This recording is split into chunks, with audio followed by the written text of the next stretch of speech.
Welcome to His Stories, the place where real men's truths finally get told. If you're new here, you're in good company.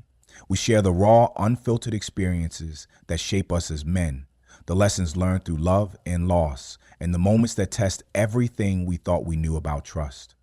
Today's story comes from a brother who learned that sometimes the person sleeping next to you every night can be the biggest stranger in your life. Let's dive in. A house is made of bricks and beams. A home is made of hopes and dreams. But when the person you trusted with both your house and your heart decides to tear it all down while you're fighting for your life, well, that's when you learn the difference between what you built and what was really yours all along. My grandfather used to tell me that a man's home was his castle, that as long as you had four walls and a roof over your family's head, you had something worth fighting for. He lived through the Depression, worked his hands to the bone building houses for other folks while living in a shotgun shack with 6 kids and a wife who could stretch $1 until it screamed for mercy. Boy, he'd say to me while we sat on his front porch, drinking sweet tea and watching the world go by, you build something with your own 2 hands, ain't nobody can take that away from you. Turns out Grandpa was wrong about that last part. Sometimes the person you trust most in the world can take everything you've built and sell it out from under you while you're laying in a hospital bed, hooked up to machines and fighting for your next breath. The phone call came on a Tuesday morning in September, 3 weeks after I gotten out of the hospital. I was sitting in my kitchen, or what I thought was still my kitchen, trying to relearn how to tie my shoes with fingers that still shook from the stroke that had nearly killed me. The rehabilitation therapist said the trembling would get better with time, but time was something I was running short on in more ways than one. Mr. Kumar? The voice on the other end was professional, polite, the kind of tone that usually comes before bad news. This is Jennifer Walsh from First National Bank. I'm calling about the mortgage on 1247 Maple Grove Drive. I stopped fumbling with my shoelaces. That was my address, the house I'd built with my own hands 20 years ago, board by board, nail by nail. The house where I'd raised my stepchildren, where I'd loved my wife Rebecca through sickness and health, for better and for worse. The house that should have been paid off 10 years ago. What about the mortgage? I asked, though something cold was already crawling up my spine. Sir, we need to discuss the sale of the property. The new owners are requesting a title transfer, and there are some documents that need your signature. Sale of the property, new owners. The words hit me like a sledgehammer to the chest, and for a moment, I couldn't breathe. Had to be some kind of mistake, some mix-up in the bank's computer system. Rebecca wouldn't sell our house. She couldn't sell our house.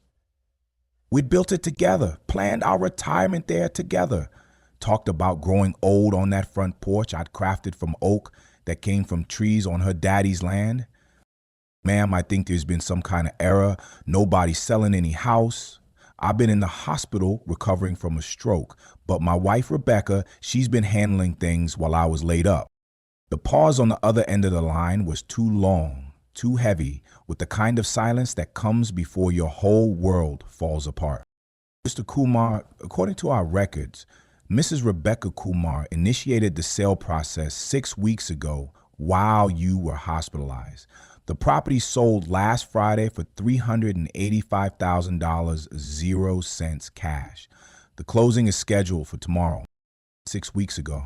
That would have been right after my stroke, when I was in the ICU and the doctors weren't sure if I was going to make it through the night. While I was fighting to survive, apparently my wife of 18 years was fighting to get rid of everything we built together. That's impossible, I said, my voice sounding strange and hollow even to my own ears. She wouldn't do that. There has to be some mistake. But even as I said it, pieces were starting to fall into place. Rebecca's strange behavior since I'd come home from the hospital. The way she'd been avoiding eye contact, staying out of the house for long stretches, claiming she needed space to process everything that had happened. The way she'd moved her things out of our bedroom, saying she didn't want to disturb my recovery sleep. Monsieur Kumar, I need to ask you directly. Did you sign any documents authorizing the sale of your property? No, ma'am. I most certainly did not. Sir, I think you need to speak with an attorney immediately because according to the paperwork we have, your signature is on every single document. If you've ever had your whole world turned upside down by someone you trusted with your life, hit subscribe and drop your city in the comments. Where you watching from? Let's see where our brotherhood stretches. Because what I'm about to tell you is going to show you just how deep betrayal can cut when it comes from the person who promised to love you for.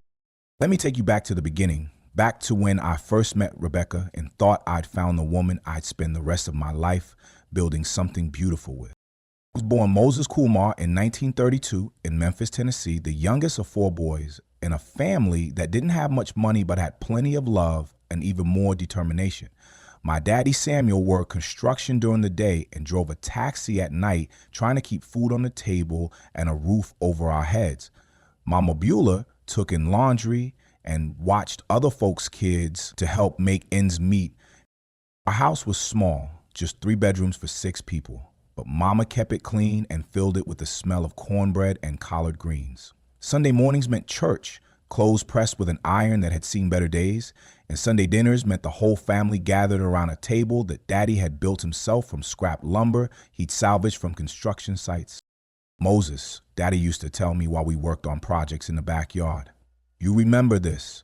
A man ain't worth much if he can't build something with his own 2 hands. Could be a table, could be a house, could be a life. But if you can't create something from nothing, you ain't really living. I took those lessons to heart. While other kids my age were playing ball or getting into trouble, I was in the garage with Daddy, learning how to use tools, how to measure twice and cut once, how to see potential in a pile of raw materials that most folks would just call scrap. When I was 18 in 1950, Daddy got me a summer job with his construction crew, not because of nepotism, but because I'd proven I could swing a hammer without hitting my thumb, and I wasn't afraid of hard work. The other men on the crew, all of them older and more experienced, took me under their wing and taught me everything they knew about building houses, laying foundations, framing walls, and putting up roofs that would last for decades.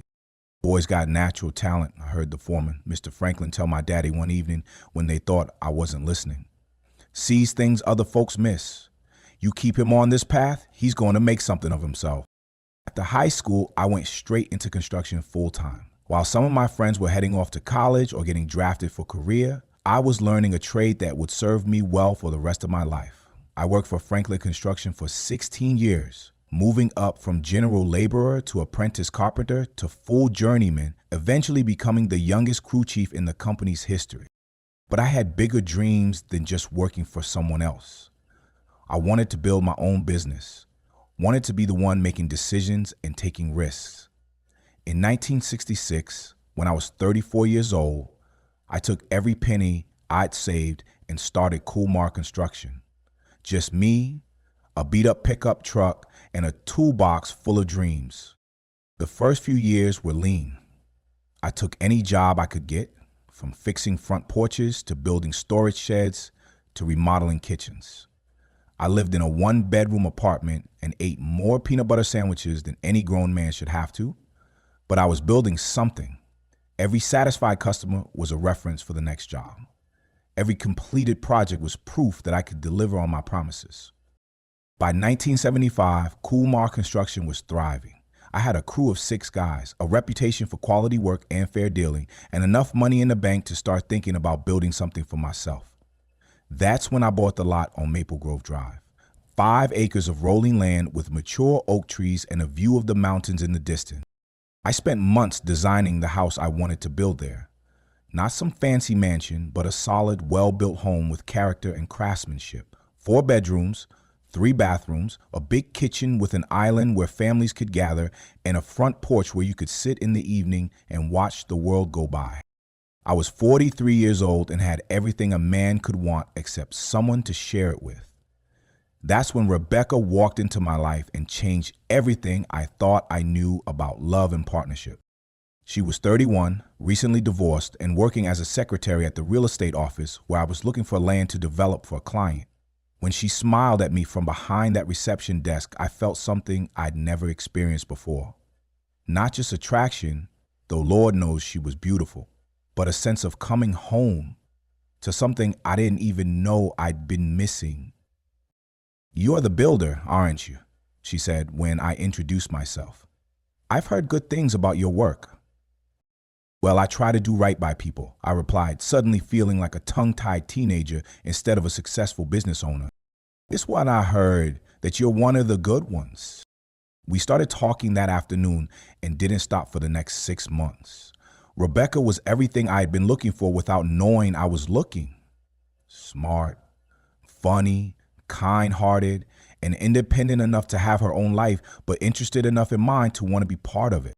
She had 2 children from her previous marriage, Amy and Daniel, 10 and 8 years old, respectively. Their father had walked out on them 3 years earlier and hadn't been heard from since. Rebecca was raising them on her own, working full-time and going to night school to get her real estate license. "I don't want charity," she told me early in our relationship. "I don't need a man to rescue me. But I wouldn't mind having a partner to build something with." That's when I knew she was the one. Not because she needed me, but because she wanted me. Not because she was looking for someone to take care of her, but because she was looking for someone to grow with. We got married in the spring of 1975, a small ceremony in the backyard of the house I was still building. Amy and Daniel stood with us as we exchanged vows, and when I promised to love Rebecca for better or worse, in sickness and in health, I meant every word. "This house is going to be our fresh start," Rebecca said as we danced to the radio on what would become our front porch. "Our place to build the life we both deserve." And for 18 years, that's exactly what it was.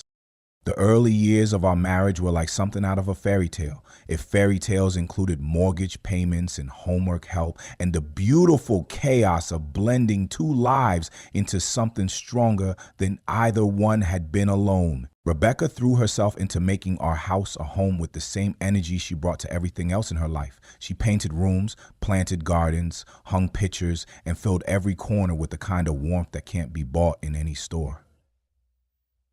The kids took to calling me dad within the first year, not because I demanded it, but because I'd earned it through 1,000 small moments of showing up when they needed me. "Moses built this whole house for us," Amy would tell her friends when they came over, pride evident in her 12-year-old voice.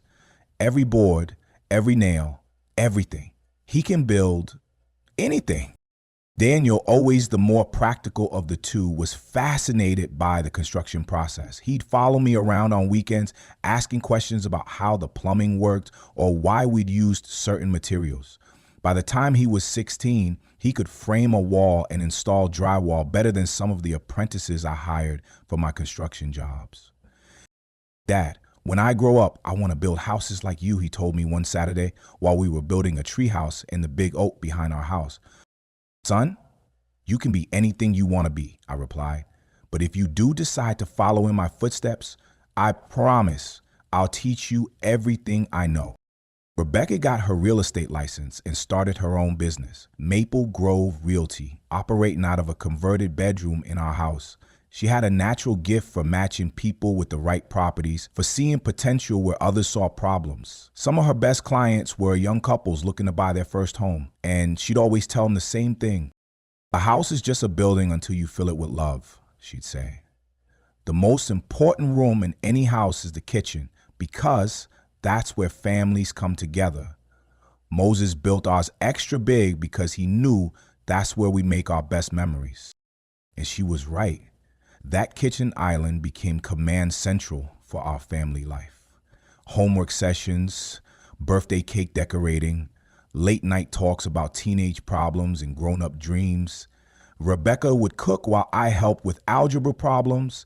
The kids would argue about whose turn it was to set the table. And somehow in all that beautiful chaos, we'd become the family I'd always dreamed of having. Our marriage wasn't perfect, but it was real. We had our disagreements, our stressful moments, our times when money was tight or schedules were overwhelming. But we faced everything together, always talking through problems instead of letting them fester, always remembering that we were a team working toward the same goals. You know what I love most about us? Rebecca said one evening as we sat on our front porch watching Amy and Daniel play with the neighbor kids in our yard. We don't just love each other, we like each other. We're friends. That's what's going to keep us together when the romance gets routine and life gets complicated. She was so wise about relationships, about what it took to build something lasting. Maybe that's why her betrayal hit so much harder when it finally came.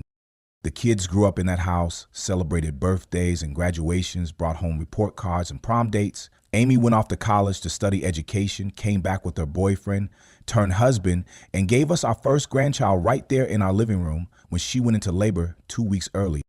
Daniel joined the military after high school, served 2 tours overseas, and came home with stories that made us proud and worried in equal measure. When he got married to his college sweetheart, Sarah, we hosted the reception in our backyard under string lights I'd hung from the oak trees I'd been careful not to cut down when I built the house. This is where it all started, Rebecca said during her mother of the groom speech. This house that Moses built with his own hands. This home that we filled with love. Daniel, I hope you and Sarah will build something just as beautiful together.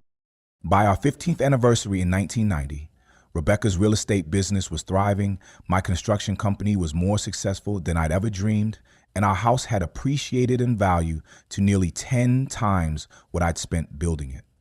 But the real wealth wasn't in the property value. It was in the memories soaked into every board, every room, every corner of the place we'd created together. We should start thinking about retirement, Rebecca mentioned one evening as we celebrated Daniel's promotion to sergeant in 1992. Maybe travel a little, see some of the places we've always talked about visiting. Sounds good to me, I replied, as long as we always have this place to come home to. Of course, she said, squeezing my hand. This house is our legacy, Moses. It's proof of what we built together. Why would we ever want to give that up? Looking back now, I wonder if that was the first lie she told me, or just the first one I remember. Because 3 years later, while I was fighting for my life in a hospital bed, she was already planning to sell that legacy to the highest bidder. But I'm getting ahead of myself, because for most of our marriage, Rebecca was the partner I'd always dreamed of having. She supported my business, loved my children as her own, and helped me build not just a house, but a life worth living. You two are so lucky, our friends would say at dinner parties or neighborhood gatherings. You found your perfect match. And I believed them. Believed we were one of those couples who'd beaten the odds, who'd found real love and built something that would last forever. Believed that the woman who shared my bed and my dreams would never do anything to hurt me, much less destroy everything we'd created together. I should have paid closer attention to the warning signs, should have noticed when Rebecca started acting different, when her support started feeling more like surveillance, when her questions about my business became more frequent and more detailed, should have wondered why she was suddenly so interested in our financial planning, our insurance policies, our estate arrangements. But I trusted her completely, the way you trust someone you've built a life with. Someone who's been by your side through 18 years of marriage. I never imagined that the woman who'd promised to love me, for better or worse, was already planning for a future that didn't include me. Looking back now, I can see the signs were there for months before everything blew up in my face. But you know how it is when you're living inside a situation, when you trust someone completely. You explain away the little things, make excuses for behavior that doesn't quite add up, tell yourself everything's fine when your gut is trying to warn you that something's wrong. The first thing I noticed was how Rebecca started handling our finances different. For 18 years, we'd kept separate accounts for our businesses, but shared everything else. She paid the household bills, I handled the business expenses, and we made all the big decisions together. But sometime around 1992, when I was 60 and she was 48, she started being secretive about money. Moses, I think we should consolidate everything into one account, she said one evening while we were eating dinner. Make things simpler, especially as we get older. Simpler how? I asked. Well, if something happens to one of us, the other person will have to deal with multiple banks and account numbers. Everything would be in one place. Made sense at the time. We weren't getting any younger, and I'd seen other couples struggle with financial complications when one spouse got sick or passed away, so I agreed to move my business account and personal savings into our joint account at First National, the bank where Rebecca had been doing business for years. I'll handle all the paperwork, she said. You've got enough to worry about with the construction jobs. Should have been my first clue right there. Rebecca had never shown much interest in paperwork before. She was organized with her real estate business, but she'd always left the banking details to me. Suddenly, she wanted to take over all our financial management, but I was busy with a big commercial project and grateful to have one less thing on my plate. Then there were the phone calls. Rebecca had always been a talker, could spend an hour on the phone with her sister discussing what they'd had for lunch. But these calls were different. Hushed conversations that stopped when I walked into the room. Late night calls that she'd take outside on the porch, claiming she didn't want to wake me. Who keeps calling so late? I asked one evening after she'd stepped outside for the third time that week. Oh, just Amy, she said. You know how she is, calling when the baby's finally asleep and she's got a few minutes to talk. But I'd talked to Amy the day before, and she'd mentioned being too busy with work to call anyone. Small thing, probably nothing, but it nagged at me. The biggest change was in Rebecca herself. For 18 years, she'd been my partner in everything. We talked about our days over dinner, shared our problems and successes, made plans together for everything from weekend trips to retirement dreams. But gradually, she started withdrawing from those conversations. How was your day? I'd ask like I had every evening for nearly 2 decades. Fine, she'd say, not looking up from whatever she was doing. Just the usual real estate stuff. Anything interesting happening with the business? Not really. Same old clients, same old properties. This from a woman who used to tell me detailed stories about every house showing, every negotiation, every interesting character she'd met during her workday. Rebecca loved her job and loved talking about it. Her sudden lack of enthusiasm was like watching a light go out. But the thing that should have really gotten my attention was how she started treating our house different. For 18 years, Rebecca had been constantly improving our home. New paint colors, rearranged furniture, seasonal decorations, little touches that kept the place feeling fresh and welcoming. But sometime in the spring of 1993, she stopped caring about any of that. The kitchen could use a fresh coat of paint, I mentioned one Saturday morning, noticing how the walls were looking a little tired. What's the point? She said, shrugging. Paint just gets dirty again.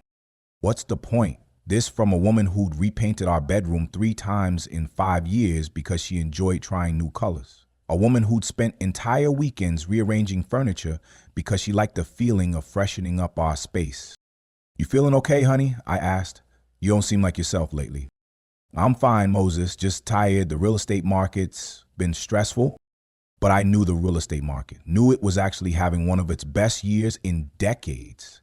Rebecca should have been busy and excited, not tired and withdrawn. The strangest thing was how she started asking questions about my will, my insurance policies, my business assets. Rebecca had never shown much interest in that kind of planning before. We'd drawn up basic wills when we got married, updated them when the kids were younger, but it wasn't something we talked about regularly. Moses, when's the last time you updated your life insurance beneficiary? She asked one evening while we were watching television. I don't know, honey. Probably not since we got married. Why? Just thinking we should make sure everything's current, in case something happens. Something like what? Nothing specific, just we're not getting any younger, and I want to make sure I understand all our financial arrangements. Should have set off every alarm bell in my head. Rebecca asking about insurance beneficiaries. Rebecca wanting to understand our financial arrangements after 18 years of letting me handle most of that. But I was happy she was taking an interest, thought maybe she was just being responsible about our future planning. I'll call the insurance company next week, I promise. Make sure everything's up to date. Actually, why don't you give me the policy numbers and I'll handle it? I'm better with that kind of paperwork anyway. Again, should have been a red flag. Rebecca hated dealing with insurance companies, always said they were too complicated and confusing. but I was pleased that she wanted to take some of that burden off my shoulders. The final warning sign came just a few weeks before my stroke. I was working in my home office one evening, catching up on estimates for upcoming jobs, when I noticed that Rebecca was on the computer in the kitchen. Nothing unusual about that. She often worked on real estate listings or client communications in the evenings. But when I walked through to get a drink of water, she quickly closed whatever she'd been looking at and turned to face me with a smile that seemed forced. "What are you working on?" I asked. "Just checking some property values for a client," she said. "Boring stuff." But I'd caught a glimpse of the screen before she closed it, and it hadn't looked like a real estate website. Looked more like a banking page, maybe some kind of financial planning site. When I went back to my office, I found myself wondering why Rebecca would be looking at banking websites late at night. All these little things, these small changes in behavior and conversation, were adding up to something I didn't want to acknowledge. Part of me knew something wasn't right, but the bigger part of me didn't want to face the possibility that the woman I'd loved and trusted for 18 years might be planning something behind my back. Maybe I'm just being paranoid, I told myself. Maybe Rebecca's going through some kind of midlife phase. Maybe she's worried about getting older. Maybe she's just stressed about things I don't understand. I made excuses for her behavior because the alternative was too painful to consider. The idea that my wife might be deceiving me, might be planning something that would hurt me, was so far outside my understanding of who she was that I couldn't even let myself think it seriously. But looking back now, I can see that Rebecca was methodically preparing for something, getting control of our finances, learning about our assets, positioning herself to make decisions without my input. She was planning for a future that didn't include me, and I was too trusting, too comfortable in our life together to see what was happening right in front of me. The stroke that nearly killed me wasn't just a medical emergency. It was an opportunity for Rebecca to put whatever plan she'd been developing into action. And by the time I was conscious enough to understand what she'd done, it was already too late to stop her. The stroke hit me like a lightning bolt on a clear Tuesday morning in August 1993. One minute, I was standing in my workshop, examining blueprints for a custom home I was building for a young couple, and the next minute, I was on the floor, my left side completely numb and my speech slurred beyond recognition. Rebecca found me there 20 minutes later when she came looking for me to say goodbye before heading to a client meeting. I can still remember the look of shock and fear on her face as she called 911, her voice shaking as she described my symptoms to the dispatcher. "Please hurry," she said, kneeling beside me and holding my hand. "I think my husband is having a stroke." The ambulance ride was a blur of sirens and medical equipment and Rebecca's voice telling me everything was going to be okay, that she was right there with me, that I needed to fight. At the hospital, the doctors confirmed what we already knew. Massive ischemic stroke affecting the left side of my brain, controlling speech and motor function on my right side. "The next 72 hours are critical," Dr. Patterson told Rebecca while I drifted in and out of consciousness. "We've administered medication to break up the clot, but there's been significant damage. We'll know more about his prognosis once the swelling in his brain goes down." For 3 days, I was touch and go. Rebecca never left my bedside, sleeping in the uncomfortable hospital chair, holding my hand, talking to me even when the doctors weren't sure I could hear her. "Moses, you listen to me," she said during one of my more lucid moments. "You're going to get through this. We've got too much to live for, too much we still want to do together. That house you built for us is waiting for you to come home." I squeezed her hand weakly, trying to tell her I loved her, trying to show her I was fighting as hard as I could to get back to the life we'd built together. The rehabilitation process was brutal.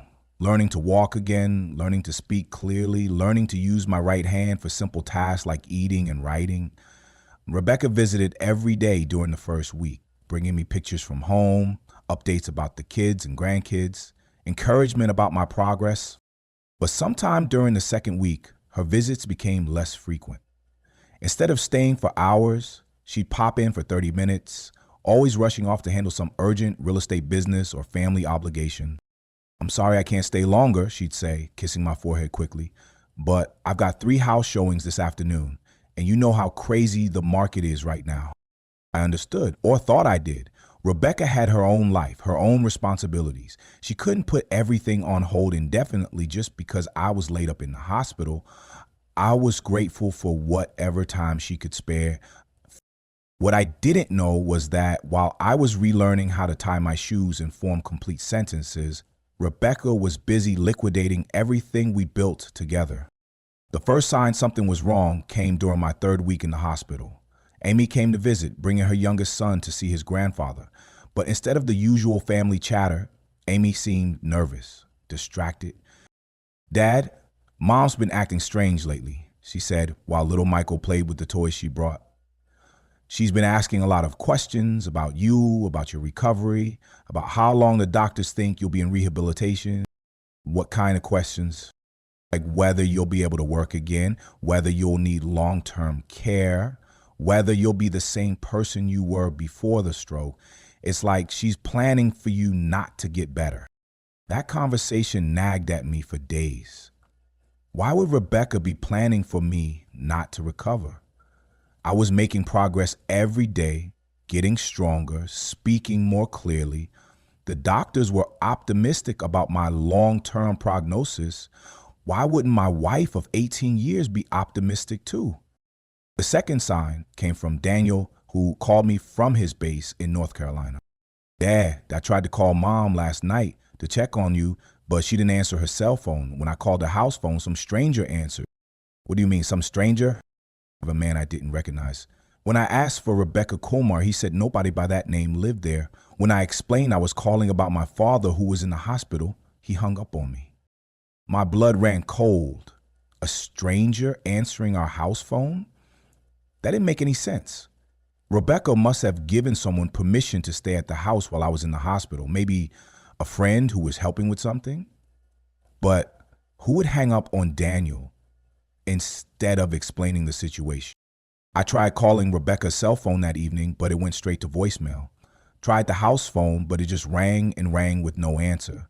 For the first time since my stroke, I felt something other than gratitude for my recovery. I felt fear. Dr. Patterson noticed my agitation during his evening round. "Moses, your blood pressure is elevated. Are you experiencing anxiety about something?" I told him about the strange phone calls, about Amy's concerns, about Rebecca's decreased visits. He listened without judgment, then suggested something that made my heart race. "Would you like me to ask the social worker to contact your wife? Sometimes family members struggle with the stress of a loved one's hospitalization, and professional support can be helpful." "Yeah," I said. "Yeah, I think that would be a good idea." The social worker, Janet Morrison, tried calling Rebecca multiple times over the next 2 days. No answer on his cell phone, no answer at the house. When Janet drove by our address to check on things, she found a for sale sign in our front yard and strangers moving furniture out of our house. "Moses," Janet said when she came to tell me what she'd discovered, "I need to ask you directly. Did you and Rebecca discuss selling your house?" "No," I said, my voice barely above a whisper. "No, we never discussed selling our house. That's our home. We built it together. She wouldn't sell it without talking to me." But even as I said it, I knew something terrible was happening. The woman I trusted with my life, with my heart, with everything I'd worked for, was dismantling our entire existence while I lay helpless in a hospital bed. Janet helped me contact a lawyer who immediately began investigating what Rebecca had done with our assets. What we discovered was worse than anything I could have imagined. Using the power of attorney documents I'd signed years earlier for routine business purposes, Rebecca had liquidated our joint bank accounts, transferred my business assets to her name, and put our house on the market, all while I was unconscious or too weak to understand what was happening. "Mr. Kumar," attorney David Chen told me during our first meeting, "your wife has effectively stolen everything you own. She's used legal documents to give herself authority over your assets, then used that authority to transfer everything to herself." "But why?" I asked, still struggling to believe that the woman I'd loved for 18 years could do something so calculating and cruel. Why would she do this? Owing to the real estate records, she's been planning this for months. She contacted a realtor about listing your house in May, 3 months before your stroke. She opened new bank accounts in her name only and began transferring funds systematically. This wasn't a panic response to your medical emergency. This was a premeditated plan to steal your assets. The betrayal was complete and devastating. While I'd been fighting for my life, the woman who'd promised to love me in sickness and in health had been systematically stealing everything I'd worked for. The house I'd built with my own hands, the business I'd spent decades developing, the savings I'd accumulated for our retirement, all of it was gone. But the worst part wasn't the money or the property. The worst part was understanding that the woman I'd shared my bed with for 18 years had been planning to rob me blind, possibly for months before my stroke gave her the perfect opportunity to do it. When I finally tracked down Rebecca by phone, her response was chilling in its casual cruelty. "Moses, you're being dramatic," she said when I confronted her about what she'd done. "You had a stroke. You might never be the same person you were before. I had to protect our assets, had to make sure there would be something left for me to live on. You could have talked to me about it. You could have waited until I was released from the hospital. And risk what? Risk you making decisions with a damaged brain? Risk you not understanding the financial realities we were facing? What financial realities? We had plenty of money, plenty of assets. There was no emergency that required you to sell our house." The pause on the other end of the line was long and telling. "Moses, our marriage has been over for a long time. We've just been going through the motions. Your stroke was a wake-up call for me, a chance to start fresh without the burden of taking care of an invalid for the rest of my life." Those words hit me harder than the stroke itself. An invalid. A burden. This from the woman who'd stood at our kitchen island just months earlier, talking about our retirement plans, our golden years together. "Rebecca, what about everything we built together? What about our vows, our family, our life? What about them?" "Moses, you're 61 years old and you had a major stroke. Even if you recover completely, which the doctors say is unlikely, you're never going to be the man you were before. I'm 49 and I have a life to live. I'm not going to spend the next 20 years taking care of someone who can't take care of himself." The coldness in her voice was like nothing I'd ever heard from her before.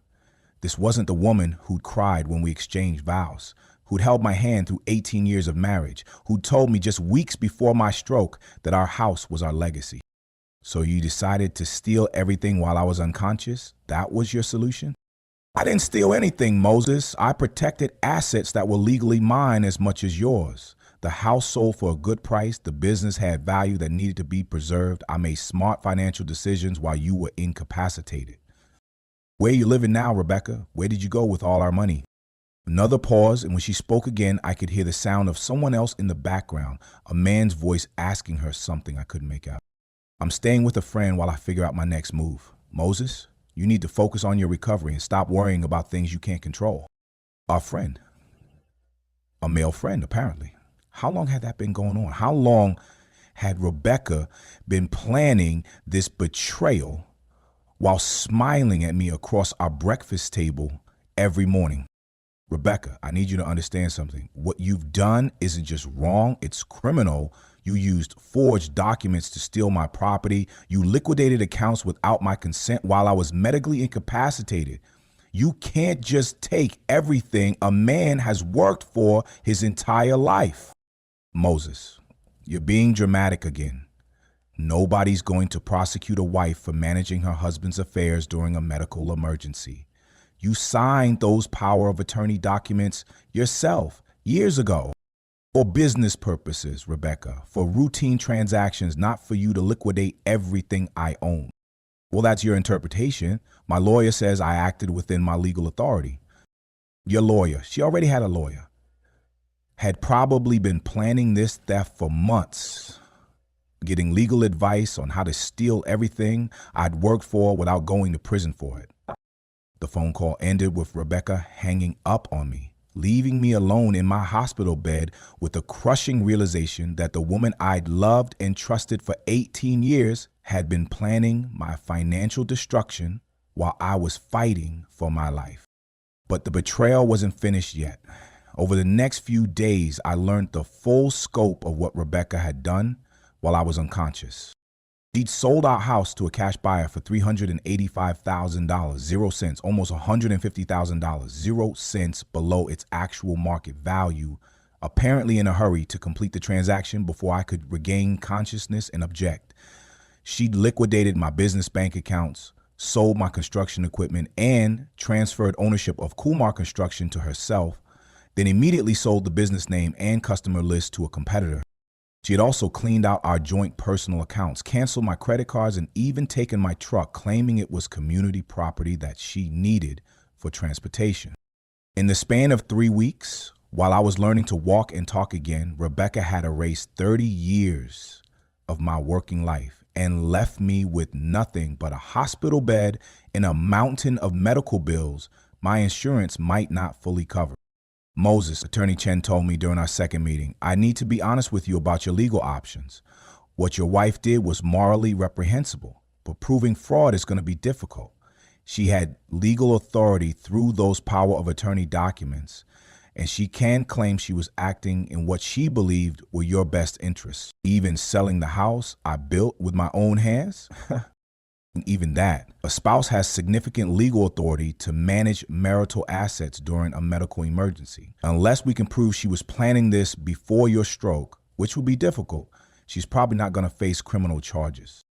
The legal system, it turned out, was designed to protect healthy people making decisions about incapacitated spouses, not to protect incapacitated people from predatory spouses who've been planning their robbery for months. What about the house sale? Can we prove she sold it below market value deliberately? We can try, but she'll claim she needed to sell quickly for financial reasons, that she couldn't afford to wait for the best possible offer while you were hospitalized with mounting medical bills. Every avenue we explored led to the same conclusion. Rebecca had been smart enough to use the legal system against me, to exploit laws designed to help families in crisis and turn them into weapons for theft and betrayal. The woman who'd promised to love me forever had spent months planning to destroy me financially the moment I became vulnerable. And she'd done it so cleverly, so systematically, that there was very little chance she'd ever face consequences for what she'd done. I was 61 years old, recovering from a major stroke, with no home, no business, no savings, and no way to rebuild what I'd spent a lifetime creating. The woman I trusted with everything had taken everything and disappeared, leaving me with nothing but the clothes on my back and the bitter knowledge that love, real love, doesn't plan for betrayal. Getting discharged from the hospital with nowhere to go was like being kicked while you're already down. For 18 years, I'd had a home to return to after every business trip, every medical appointment, every difficult day. Now I was 61 years old with partial paralysis on my right side. And the woman who'd promised to be my partner for life had left me homeless and penniless. Daniel drove up from North Carolina as soon as he heard what had happened. Found me sitting in the hospital lobby with a plastic bag containing the few personal items Amy had been able to salvage from the house before Rebecca sold it.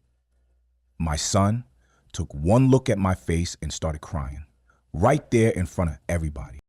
Dad, I'm so sorry. I should have seen this coming, should have been paying more attention to what was happening while you were sick. Son, this isn't your fault, I told him, though my own voice was shaking with emotion. I lived with that woman for 18 years, and I didn't see it coming either. Daniel and his wife, Sarah, insisted I come stay with them while we figured out what to do next.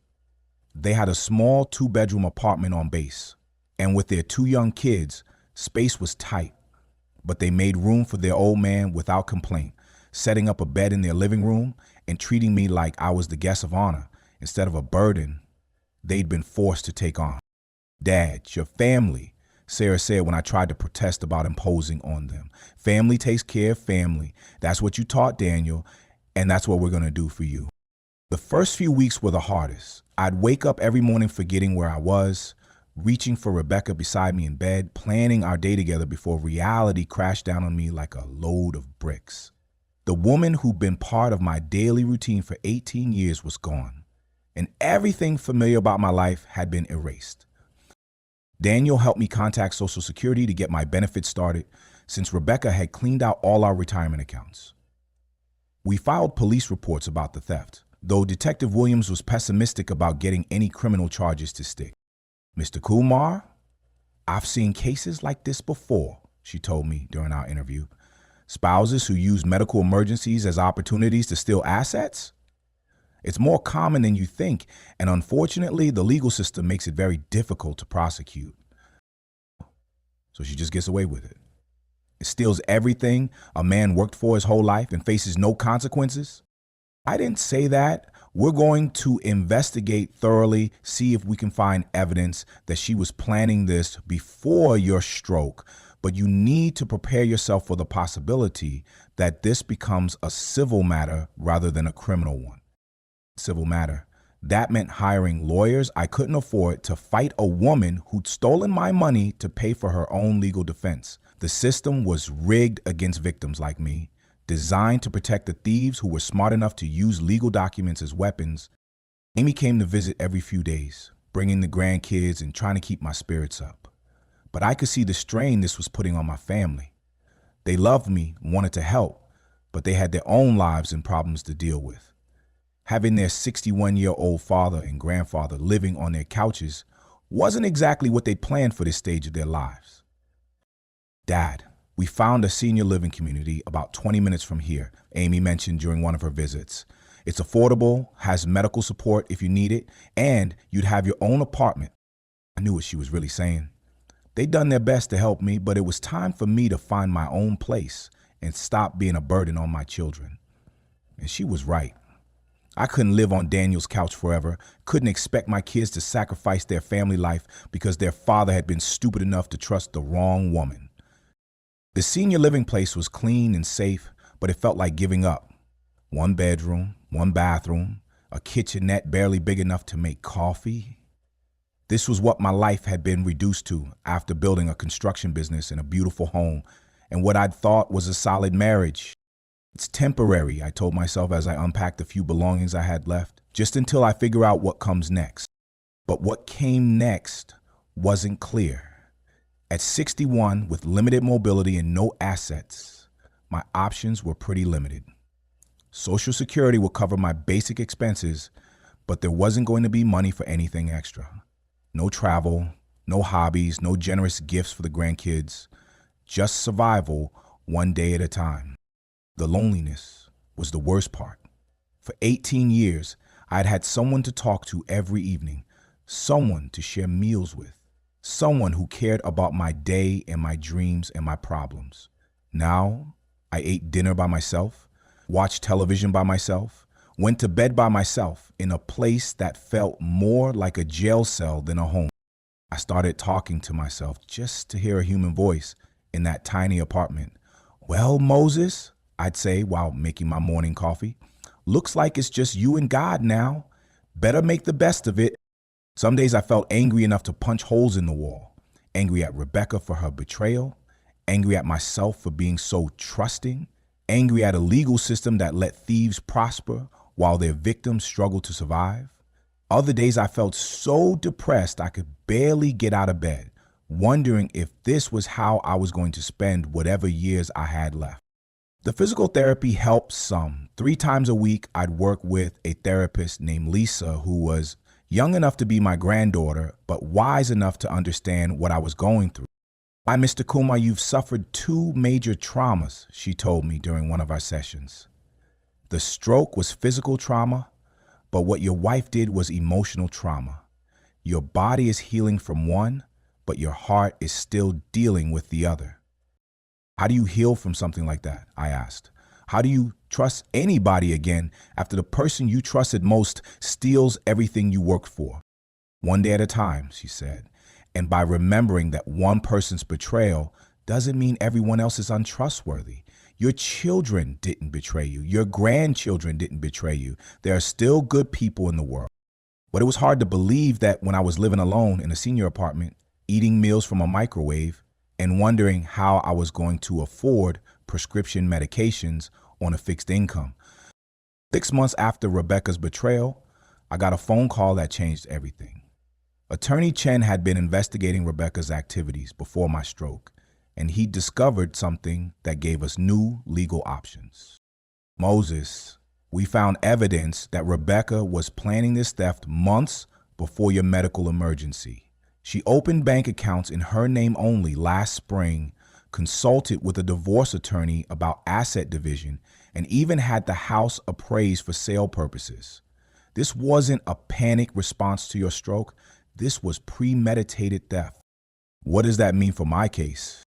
It means we can file criminal charges for elder abuse and fraud. It means we can go after her for everything she stole plus damages. It means Rebecca's going to face consequences for what she did to you.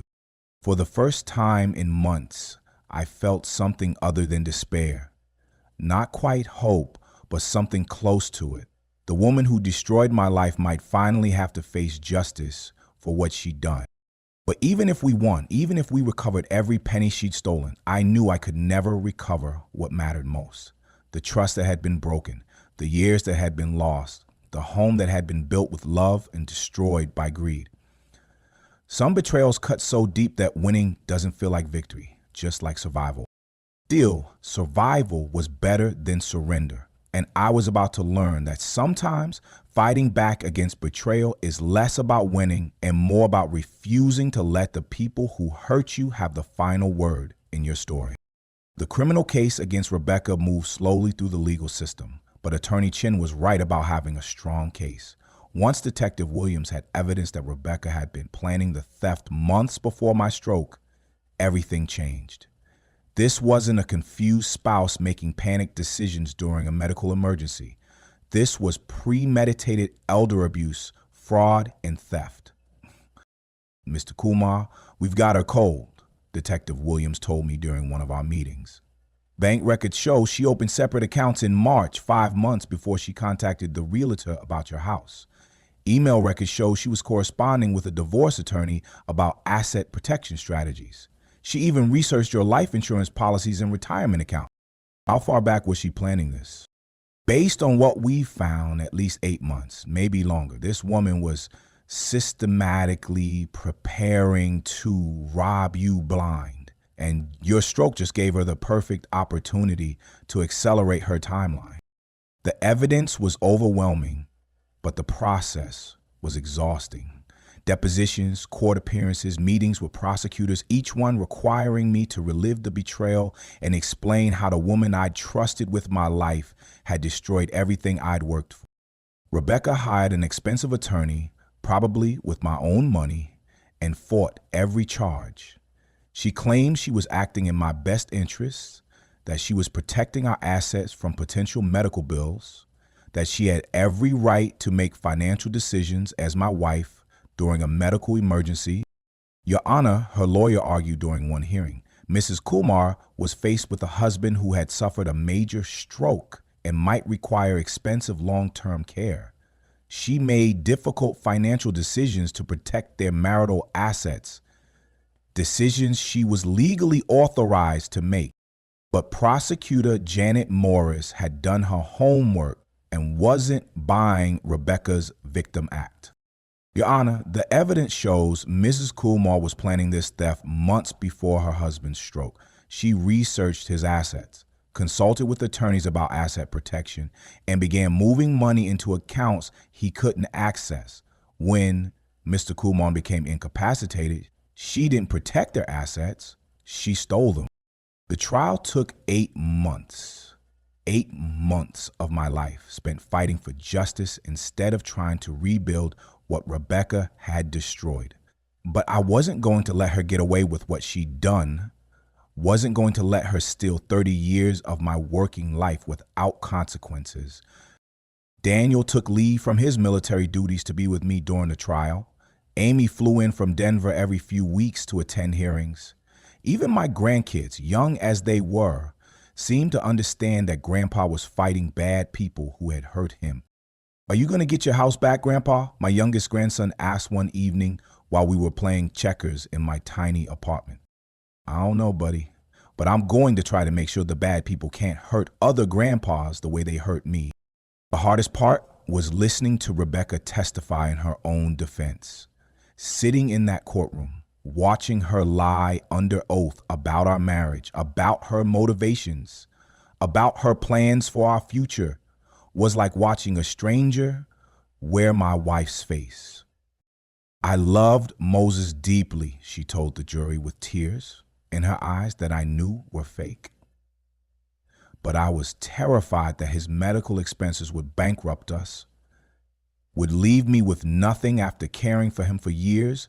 I made difficult decisions, but I made them out of love and fear, not greed." Love. She was claiming she'd stolen everything I owned out of love. The woman who'd called me a burden, who told me she wasn't willing to spend her remaining years caring for an invalid, was now claiming she'd acted out of love and concern for my well-being. But the evidence spoke louder than her lies. The jury saw the bank records, the email exchanges with attorneys, the timeline that proved she'd been planning this theft months before my stroke gave her the opportunity to execute it. When the guilty verdict came back on all charges, I felt something I hadn't experienced in over a year. Vindication. Not happiness, not satisfaction, but the simple relief of knowing that the truth had been recognized, that Rebecca's lies hadn't been enough to escape consequences for her crime. The defendant is hereby sentenced to 4 years in state prison for elder abuse, fraud, and theft, Judge Harrison announced. Additionally, the court orders full restitution to the victim for all stolen assets, plus damages for emotional distress and legal expenses. 4 years, not enough to make up for what she'd stolen from me, but enough to ensure she'd face real consequences for her crimes. And the restitution order meant I might actually recover some of what she'd taken, might be able to rebuild at least part of the life she'd destroyed. The civil case was easier once we had the criminal conviction. Rebecca's lawyer tried to negotiate a settlement, but I wasn't interested in letting her off easy. She'd stolen everything I'd worked for, had planned to leave me homeless and penniless in my old age. I wanted every penny back plus interest. "Mr. Kumar," her attorney said during settlement negotiations, "my client is willing to return 75% of the disputed assets in exchange for dropping the civil case." "Your client is willing to return 75% of the money she stole?" I replied. "How generous of her. Tell your client I want 100% plus damages plus my legal costs. She can pay it from prison." The house sale was the most complicated part. Rebecca had sold my home for $385,000, 0 cents to buyers who'd acted in good faith, not knowing they were purchasing stolen property. The court couldn't force them to give it back, but Rebecca was ordered to pay me the full market value of $530,000, 0 cents, the amount the house should have sold for. My construction business was gone forever. Rebecca had sold the name, the customer list, and the equipment to competitors who'd operated in good faith. But she was ordered to pay me the fair market value of what she'd stolen. Enough money to maybe start over if I had the energy for that kind of fight. In total, the restitution came to just over $800,000, 0 cents. Not enough to replace what I'd lost in terms of time and emotional trauma, but enough to give me options for whatever years I had left. "Moses, what are you going to do with the money?" Amy asked after the final court hearing. I'd been thinking about that question for months. I was 63 years old, partially disabled from my stroke, living alone in a senior apartment. I could buy a small house, maybe even build one more home with my own hands if my health held up, or I could travel, see places Rebecca and I had always talked about visiting, or I could invest it conservatively and live comfortably for whatever time I had left. But what I really wanted was something money couldn't buy. The years that had been stolen from me, the trust that had been broken, the marriage I thought was real but had apparently been a lie for much longer than I'd understood. "I don't know yet," I told Amy, "but I know I'm not going to let Rebecca's betrayal be the end of my story. There's got to be more left for an old man who survived this much heartbreak. The fight for justice had taken almost 2 years of my life, but it had given me something valuable in return. Proof that I wasn't helpless, that I could still fight for what was right, that being betrayed didn't mean being defeated. Rebecca would serve her time and hopefully learn something about the consequences of destroying people you're supposed to love. I would take my restitution money and figure out how to build one more chapter in a life that had already been longer and more complicated than I'd ever expected. But first, I needed to figure out how to trust again, how to believe in people again, how to open my heart to the possibility that not everyone was planning to betray me. That was going to be the hardest fight of all. 2 years after Rebecca was sentenced, I found myself sitting on the porch of a small house I'd bought with the restitution money, watching my grandchildren play in a yard I'd landscaped myself. The house wasn't anything special, just a modest 3-bedroom place in a quiet neighborhood near Daniel and Sarah. But it was mine, built by someone else, but chosen by me, paid for with money I'd fought to recover from the woman who tried to destroy me. The physical recovery from my stroke had been easier than the emotional recovery from Rebecca's betrayal. My right side was still weak. My speech occasionally slurred when I was tired, but I could walk without assistance and take care of myself. The deeper wounds, the ones that cut into my ability to trust and love and believe in people, those had taken much longer to heal. "Dad, you seem different," Amy observed one evening while we sat on my porch watching her kids chase fireflies in the twilight. "Stronger, somehow, but also sadder. Like you've learned something you wish you didn't have to know." She was right. I had learned something I wish I'd never had to learn. That the person you trust most in the world can be the person most capable of destroying you. That love doesn't guarantee loyalty.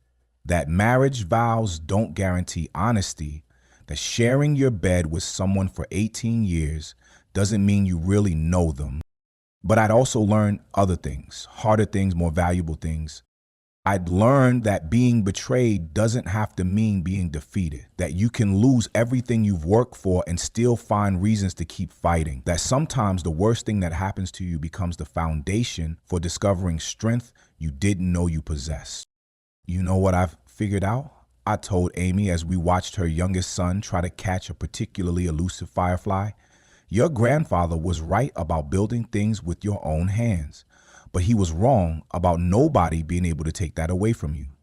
People can take away everything you build, every house, every business, every dollar you save, but they can't take away what you learned from building it.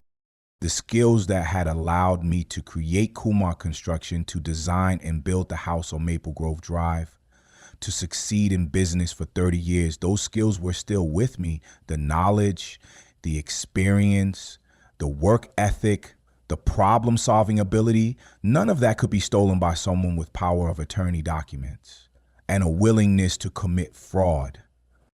At 65, I wasn't going to start another construction company or build another dream house, but I was using those same skills to help other people, volunteering with Habitat for Humanity, teaching woodworking classes at the community center, mentoring young men who wanted to learn trades. Mr. Moses, one of my students, said during a class where we were building birdhouses, "How do you keep going after something that bad happens to you? How do you trust anybody again?" "Well, son," I replied, helping him measure a piece of wood for the roof, "you don't trust everybody again. You learn to be more careful about who you trust and how much you trust them. But you don't stop trusting completely. Because that's not living, that's just surviving." It had taken me 2 years to understand the difference between those two things. For the first year after Rebecca's betrayal, I'd been surviving, getting through each day, fighting for justice, focusing on the legal battles and the recovery process. But somewhere along the way, I'd started living again, making new friends, finding new purposes, opening my heart to possibilities I hadn't imagined. The loneliness had been the hardest part to overcome. After 18 years of marriage, eating dinner alone, watching television alone, going to bed alone, felt like punishment for crimes I hadn't committed. But gradually, I'd learned to enjoy my own company, to value the peace that came with not having to wonder what someone else was planning behind my back. I like living alone, I told Daniel one evening when he'd suggested I might want to consider dating again. Like knowing that everything in my house is exactly where I left it, that nobody's going through my mail or asking suspicious questions about my finances. But I wasn't completely closed off to companionship. I'd started attending a support group for seniors who'd been victims of financial abuse, and I'd met other people who understood what I'd been through. We shared stories, offered advice, and gradually became friends who could trust each other because we'd all learned the same hard lessons about betrayal and survival. "Moses, you've got wisdom now that you didn't have before," said Helen, a woman in her 70s whose son had stolen her life savings before abandoning her in a nursing home. "Painful wisdom, but wisdom nonetheless. That's worth something, even if you wish you'd never had to learn it." The money from the restitution had given me security, but it had also given me the freedom to be generous in ways I'd never been able to before.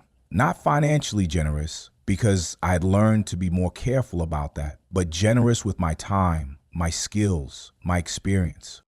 I'd started a blog about elder financial abuse, sharing my story and offering advice to other seniors about protecting themselves from predatory family members. The response had been overwhelming, hundreds of emails from people who'd experienced similar betrayals or were worried about suspicious behavior from their own relatives. "Your story gave me the courage to report my daughter to the police," one woman wrote. "I thought I was being paranoid, but after reading about what happened to you, I realized she was following the same pattern." Helping other people avoid what I'd been through gave my experience meaning beyond just personal survival. If my pain could protect other families from similar betrayals, then maybe something good could come from the worst experience of my life. The relationship with my own family had deepened through the crisis. Daniel and Amy had seen me at my lowest point, had stepped up to help without being asked, had proven that real family loyalty meant action, not just words. Their children had learned lessons about standing by people you love when they're vulnerable, lessons that would serve them well throughout their lives. "Dad, I want you to know something," Daniel said during one of our regular Sunday dinners. "Watching how you handled what Rebecca did to you, seeing you fight back and rebuild and refuse to give up, that's been one of the most inspiring things I've ever witnessed. You've shown my kids what real strength looks like. If you hear nothing else from me, remember this: betrayal can't destroy you unless you let it. People can steal your money, your property, your sense of security, but they can't steal your character, your knowledge, your capacity to love and be loved. Those things belong to you in ways that no power of attorney document can touch." The brotherhood I found among other survivors taught me that we're stronger together than we are alone. That sharing our stories and supporting each other through the healing process makes us all more resilient. When you've been betrayed by family, sometimes you have to create a new family from the people who understand your pain and respect your strength. Trust is like any other valuable thing. It should be earned, not given freely. But that doesn't mean you stop believing in the possibility of trustworthy people. It means you learn to recognize the difference between people who want to build something with you and people who want to take what you've already built. My grandfather was right about one thing. There's value in building something with your own hands. But the most important things you build, your character, your integrity, your capacity for love and friendship and generosity, those are the things that last. Those are the things that make you rich in ways that have nothing to do with bank account balances or property values. Rebecca took 18 years of my life and everything I'd accumulated during those years. But she couldn't take the 43 years that came before or the years that have come after. She couldn't take the man I was before I met her or the man I became after I survived her betrayal. That's the lesson I want to leave with younger men who might be facing similar challenges. You're more than what people can take from you. You're the sum of everything you've learned, everyone you've loved, every challenge you've overcome. Nobody can steal that from you, no matter how much they take or how much they hurt you. This morning, I'm sitting on my front porch, drinking coffee from a mug my grandson made for me in his high school ceramics class. It's not pretty, kind of lopsided and rough around the edges, but it holds coffee just fine, and it was made with love by someone who cares about me. Sometimes it's all you need from anything in life: function and love. It's been 3 years since Rebecca was sentenced, 2 years since I moved into this little house, and 18 months since I stopped waking up angry every morning. The anger was necessary for a while, gave me the energy to fight for justice and rebuild my life. But holding on to it too long would have poisoned whatever years I have left. Yesterday, I got a letter from Rebecca, sent from the women's correctional facility where she's serving her sentence. I almost threw it away without reading it, but curiosity got the better of me. It was an apology letter, probably written as part of some prison rehabilitation program, full of words about regret and remorse and asking for forgiveness. "Moses," she wrote, "I know I destroyed something beautiful between us, and I know you probably can't forgive me, but I want you to know that I loved you, really loved you, even though my actions showed something different. I was scared and selfish, and I made terrible choices. I hope you can find peace and happiness in whatever time you have left." I read that letter twice, looking for something genuine in the words, some hint that the woman who'd shared my life for 18 years was still somewhere inside the person who'd systematically planned to rob me. But it felt hollow, like everything else she'd said during our marriage had probably been hollow. Maybe she did love me, in whatever way she was capable of loving anyone, but her version of love included planning to steal everything I owned the moment I became vulnerable. That's not love in any sense, I understand. I folded the letter and put it in my desk drawer, not to treasure but to remember, to remind myself that forgiveness doesn't mean forgetting, that you can choose to let go of anger without pretending that betrayal didn't happen. Daniel and his family are coming for dinner tonight, and Amy's flying in next week with the grandkids for spring break. My little house will be full of noise and laughter and the kind of chaos that comes with children who feel safe and loved. That's the family I choose to focus on now. The people who showed up when I needed them most. The community garden I helped design behind the senior center is thriving, full of vegetables and flowers tended by people who understand the satisfaction of growing something beautiful with your own hands. The woodworking class I teach has a waiting list, young men eager to learn skills that will serve them for life. I'm not rich anymore, not by financial standards, but I'm wealthy in ways Rebecca never understood, ways she couldn't steal no matter how many documents she forged or how many lies she told. The house I built with my own hands on Maple Grove Drive is gone forever, sold to strangers who probably don't know its history. But the home I've created in this modest place, filled with people who love me and memories I'm still making, that's something no one can take away from me.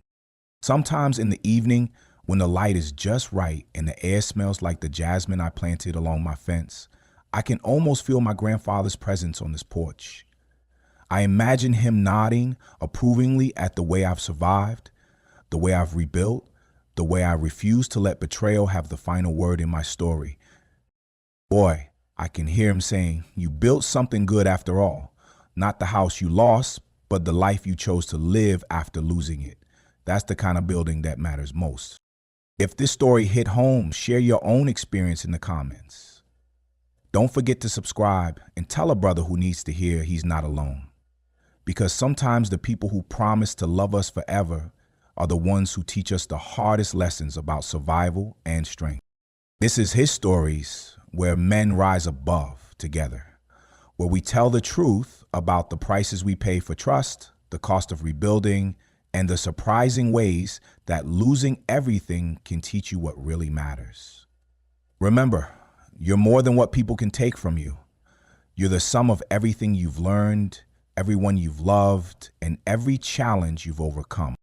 And that's something nobody can steal, no matter how much they take or how much they hurt you.